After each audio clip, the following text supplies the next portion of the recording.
उत्तर प्रदेश, जहां मतदाता सूची के विशेष गहन पुनरीक्षण यानी SIR की प्रक्रिया पूरी होने के बाद मंगलवार यानी 6 जनवरी को ड्राफ्ट मतदाता लिस्ट जारी कर दी गई।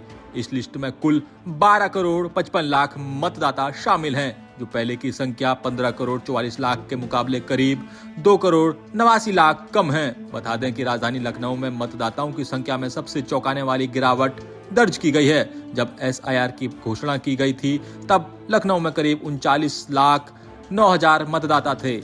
ड्राफ्ट लिस्ट के बाद यह संख्या घटकर अब मात्र 27,09,000 रह गई है, यानी करीब 30% नाम काटे गए हैं। उसी प्रकार प्रदेश के अन्य जिलों की बात करें तो मेरठ में 6,65,635 यानी 24.65% वोट कटे हैं, जबकि गाजियाबाद में 8,18,139 वोट काटे गए हैं, यानी 28.83%। आगरा में 8,36,943 यानी 23.25%। अलीगढ़ में 5,20,189 यानी 18.6%। शाहजहांपुर में 5,03,922 यानी 21.76%। वहीं कानपुर में 9,02,148 यानी 25.5% वोट कटे हैं।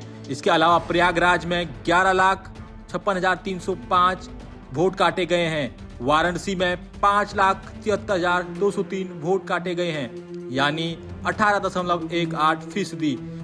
वहीं जौनपुर में 5,89,543 वोट काटे गए हैं, यानी 16.51%। आजमगढ़ की बात करें तो यहाँ 5,66,606 वोट काटे गए हैं, यानी 15.25%।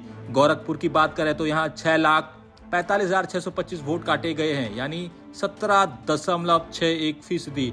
लखनऊ में सबसे ज्यादा वोट काटे गए हैं, जहां 12,138 वोट काटे गए हैं, यानी 30.04%। बता दें लखनऊ में सबसे अधिक संख्या वोटों की काटी गई है। सीतापुर में 6,23,772 वोट काटे गए हैं, यानी 19.55%। हरदोई में 5,44,682 वोट काटे गए हैं, यानी 18.04%। लखीमपुर में 5,05,802 वोट काटे गए हैं, यानी 17.50%। बहराइच की बात करें तो यहाँ 5,41,328 वोट काटे गए हैं, यानी 20.44%। ड्राफ्ट मतदाता लिस्ट जारी करते हुए मुख्य निर्वाचन अधिकारी नवदीप रिढ़वा ने बताया कि 6 फरवरी तक दावे और आपत्तियां दर्ज कराई जा सकेंगी।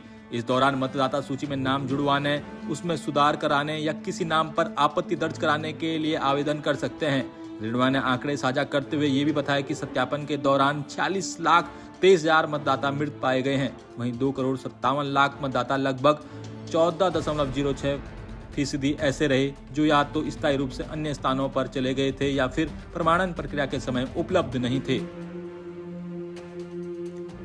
बता दें कि वे सभी नागरिक जो 1 जनवरी 2026 तक 18 वर्ष की आयु पूरी कर चुके हैं, वे मतदाता सूची में अपना नाम दर्ज कराने के पात्र होंगे। Bureau report, Punjab Kesari TV.